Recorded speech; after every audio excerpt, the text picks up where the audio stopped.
क्या nature of the religious place का इसमें कुछ भी उल्लंघन नहीं किया जा रहा है। कोर्ट का ऑर्डर खाली उसको इम्प्लीमेंट किया जा रहा है। आप प्लीज़ आप लोग टीवी चैनल पर जब कोई चीज़ दिखा रहे हैं, मेरी आपसे गुजारिश है, रिक्वेस्ट है कि आप पूरे फैक्ट्स को बोलिए। पहला फैक्ट ये है कि 1991 में ही ये इसी पॉइंट्स पर, इसी मुद्दों पर हाई कोर्ट ने स्टे दिया। वो स्टे वेकेट हुआ।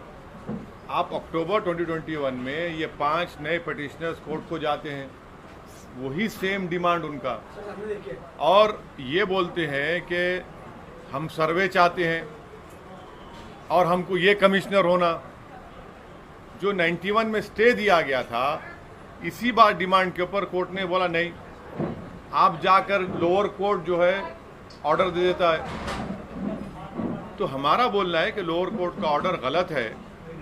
और दूसरी बात प्लीज़ समझिए कि मैं बार बार दोहरा रहा हूँ, at the cost of repetition कह रहा हूँ कि हमने पार्लियामेंट में क़ानून बना दिया कि 15 अगस्त 1947 को जो भी रिलीजियस प्लेस है उसको वैसे ही बरकरार रखेंगे, नेचर और कैरेक्टर चेंज नहीं होगा। आप मेरे को बताइए, सर्वे क्यों किया जा रहा है? फिर सर्वे किस लिए करने का?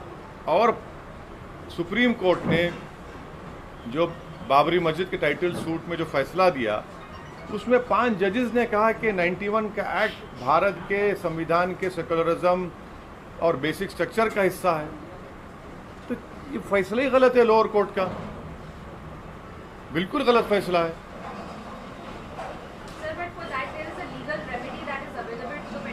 Yes, that is why the committee have rightfully gone to the Supreme Court, and the Supreme Court Chief Justice of India had referred this matter to Honorable Justice Chandrachud, and I am sure that the Supreme Court will hear what that side had to say. But as far as I am concerned, this is my opinion, my party's opinion, and also by doing such things, you are taking the country back to the era where we had faced bloodshed, communal riots,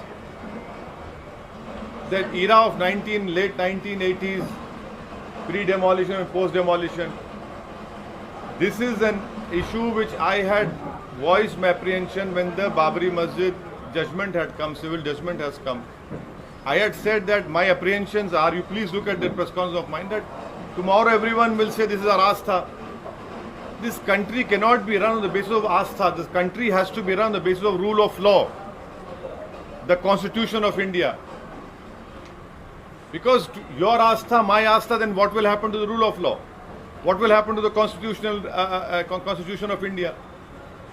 sir, यहाँ पे गुजरात कांग्रेस का ये आक्षेप है कि मुस्लिम versus मुस्लिम candidate ऐसा हो रहा है, मुस्लिम इलाकों में मुस्लिम कैंडिडेट को खड़ा करके कहीं ना कहीं पोलराइजेशन किया जा रहा है। देखिए, राहुल गांधी कैसे हार गए?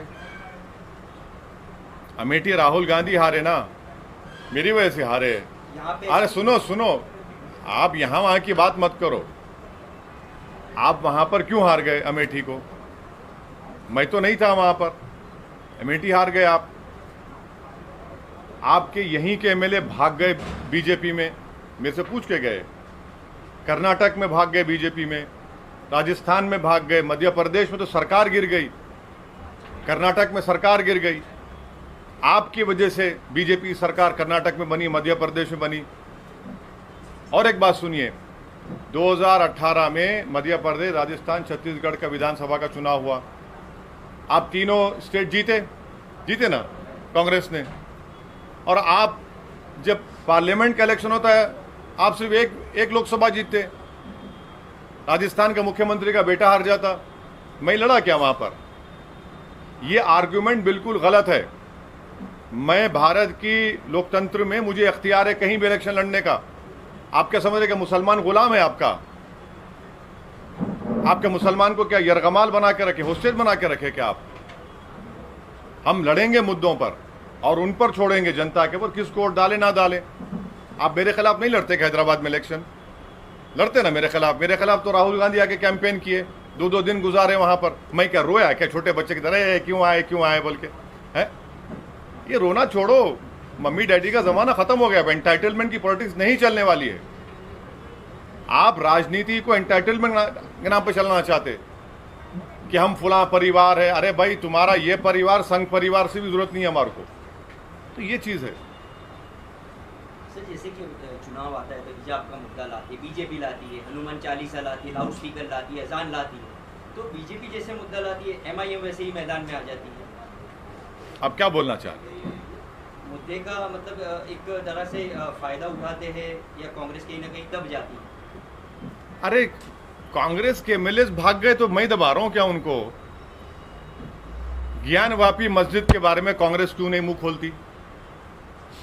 बोलो ना भाई, पार्लियामेंट का एक्ट है ना, छोड़ दो मुसलमान की मस्जिद, तो छोड़ दो। आपको मुसलमान और उस मस्जिद से वास्ता नहीं है, मानता हूं मैं, पर कानून से तो वास्ता है ना तुमको। बोलो ना उसके ऊपर कानून का ऐसा है। आज बोलते आप, इतने दिन से हम जब बोल रहे थे तो उनको मालूम हो गया कि अब तो मामला गर्म हो गया।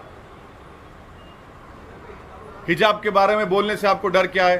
भाई मेरा कल्चर का हिस्सा है, मैं पहनना चाह रहा हूं, मेरी बेटी पहनना चाह रही, कोई नहीं पहनता तो कोई पहनना चाह रही, तो आप क्यों नहीं बोलेंगे उस पर? आप नहीं बोलना चाहते इन चीजों पर। अब कांग्रेस दब रही है तो बहुत अच्छा है, बहुत अच्छा है। वैसे भी अमित शाह ने फिर से पश्चिम बंगाल में सीएए की बात की, आप इसके बारे में क्या कहेंगे? मैं पार्लियामेंट में तो उस बिल को फाड़ दिया ना, आप मेरे से क्यों पूछ रहे? मैं तो फाड़ दिया उस बिल को। मेरा मानना यह है कि भारत के संविधान के खिलाफ है वो कानून, और मज़हब की बुनियाद पर कानून बनाया गया जो भारत के संविधान के right to equality, right to life के खिलाफ है। मैं इस बात का हरगिज़ खिलाफ नहीं हूँ कि अगर कोई पड़ोसी ममालिक से कोई लोग आकर भारत में रिफ्यूजी का स्टेटस मांगता है, दीजिए बराबर। और आपको मैं गुजारिश करूंगा कि हिंदू अखबार पढ़िए। हिंदू अखबार में रिपोर्ट किया कि कई ऐसे हमारे जो हिंदू भाई पाकिस्तान से आए थे वो वापस चले गए, आपने उनको दिया ही नहीं कुछ भी, क्योंकि आपने दिसंबर 2014 का कट ऑफ लगा दिया। उसमें आप क्यों कट ऑफ लगाते भाई? अगर कोई आ रहा है, पीड़ित आ रहा है, मजबूर होकर आ रहा है, तो आप देखिए ना उसके ऊपर, मगर रिलीजन को क्यों लेके आते आप?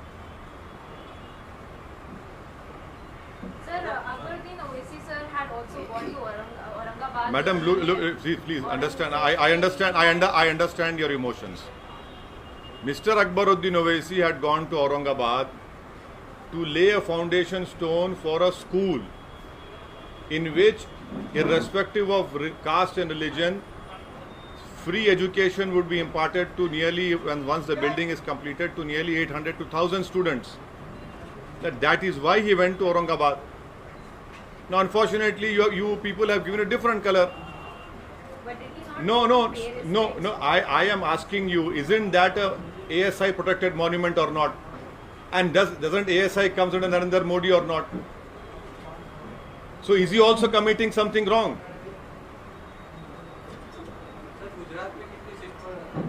गुजरात पे अच्छे सीटों पर चुनाव लड़ेंगे और अच्छी और तैयारी के साथ लड़ेंगे और इंशाअल्लाह कामयाबी मिलेगी।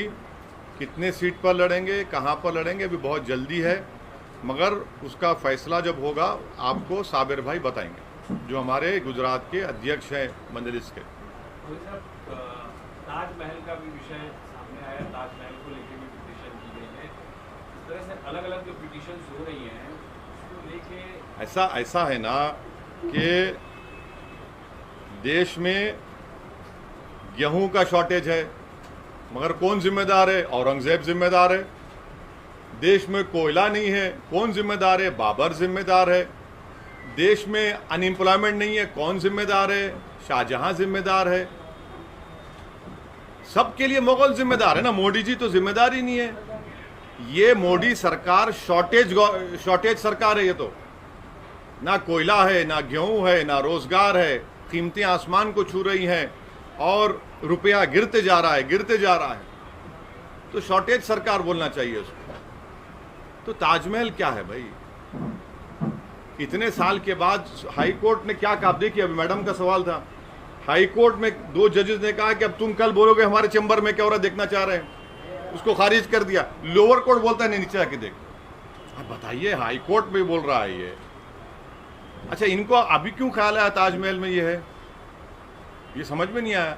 मेरे को लगता है कि वो जो नीचे जाना चाहते हैं ना, वो देखना चाह रहे हैं, बुरा मत मानिए, जोक कर रहा हूँ, कि नरेंद्र भाई मोदी की डिग्री कहीं ना मिल जाए, उसमें एंटायर पॉलिटिकल साइंस डिग्री जो नहीं मिलती है उसको देख रहे हैं शायद कि भाई शायद वहां पर मिल जाए, वही लगता है।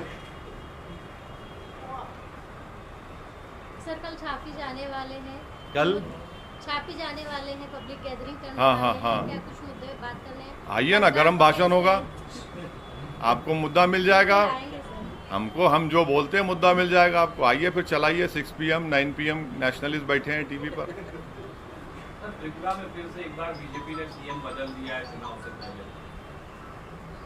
तो त्रिपुरा में इतने बड़े राइट्स हुए थे, वो कंट्रोल नहीं कर पाए बीजेपी, तो अब ये उनका इंटरनल डिसीजन है, उस पर मैं क्या बोल सकता हूँ।